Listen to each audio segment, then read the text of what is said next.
It's not that I don't love him. Not that I never loved him. It's just been so many years. Number 7, QYG. It's been so many years, and there he was at the concert, and he looked the same way he always looked. And then he looked at me, and the way he always looked. And then his arms was around me, and he walked the same way we always walked. And I fell into his arms, and we fell into the bed. Number 7, QYG9. It was just the same, like it had always been. And I loved him like I'd always loved him. It'd been years, and one by one my clothing fell off. And little by little, he entered me. Number 7, QYG9. And it never occurred to me that there had been someone else, even though it'd been years.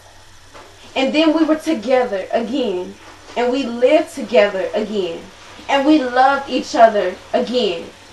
And I forgot all the years apart. Number 7, QYG9. And we were together, and then I started making bacalo from scratch. And I got a call from Carol, and I said, "Oh, come over. I'm making bacalo." And I said, "Come over. We'll just have it just for ourselves. And it'll just be us girls." And we started giggling. And I said, "This is going to be fun." And so Carol came in, all her Ashanti robes and her braids, and her cowrie shells. "Oh my God, you look so good." "So do you." "Well, DJ's got me so happy. I just don't know what to do with myself." And Carol said, "I don't know why you're so happy. I saw DJ and Tito hanging out together in front of that bar over there on Lexington, looking more than friendly." And I said, "What? You heard what I said. They were together, looking more than friendly." "Oh, don't be silly. That's a gay bar, and DJ don't like faggots. I have to get on him for calling gay people terrible names. So he wasn't there unless he was trying to get Tito out of there. But he certainly wasn't there for himself." And Carol looked at me with a smirk. And I said, "You just mind your house and let me tend to mine, because there is nothing wrong over here." And so Carol said after a while, "You know, you really need to get tested." "Tested for what?" She said, "AIDS." I said, "What in the hell would I get tested for? DJ and I been together forever." And she said, "No, you've been together for a year. You were separated forever." "Carol, he has been faithful to me for years." "Girl, you tripping. I know you're just not suggesting he's on the DL." "Okay, I'm going to get checked, and then I never want to hear any of this from you again." After the tone of the lunch had changed, we took the train to St. Vincent's, and the line was long. We got the blood drawn, and they said it would be about 2 weeks before I'd hear anything.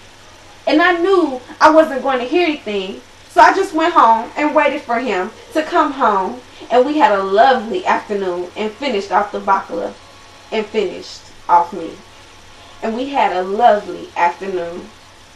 And I can't talk about this anymore because I don't have any energy to talk about that. And then I got a telephone call, and it was for number 7, QYG9. Number 7, QYG9. Number 7, QYG9. And I said, "I think that's me, but I'm not sick." And I said, "I'm that number, but you don't really want to see me. There's nothing wrong with me." And they said, "Let me check your number." So they checked my number, and they said, "You tested positive for HIV." And I thought I was going to faint. How could I be positive for AIDS? I don't take drugs. Am I going to die? She said, "Oh no, you're not going to die. You're going to live a full and vigorous life. You just have to stay on your meds." And I said, "Oh, okay." So I went home to wait for DJ. But he was already there, fixing chicken curry. Oh, I'm making chicken curry. And I said, I went to the hospital and tested positive. Tested positive? Positive? Positive? I tested positive for AIDS. What do you mean you tested positive for AIDS? I don't have no goddamn AIDS. What are you saying to me? That I'm a fucking faggot? I didn't give you no goddamn AIDS. What you talking about? Who have you been sleeping with? That's what I want to know. Did you give it to me? And I said, I gotta believe this test. I gotta go start treatment Friday. Fuck that hospital. Get tested again. And I said, well, why don't you come with me and prove to me that you aren't the one that gave it to me? I ain't going to no goddamn hospital. You go by yourself and get your so-called treatment. And I ain't been with no fucking faggot. And then there was silence. And his eyes became slits of molten brown. And I saw his left hand clench into something that was dangerous. And I fell out on the floor. I don't know what happened. I was out. And when I started to wake up, I rubbed the blood streaming from my eyes. And I smelled burning chicken curry. I pulled myself up by the stove and turned the curry off. And then I looked around and none of his things were there. His clothes weren't there.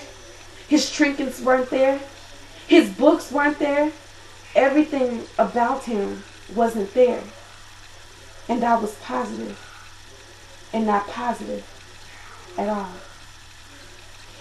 It's not that I don't love him. It's not that I never loved him. It's just had been so many years.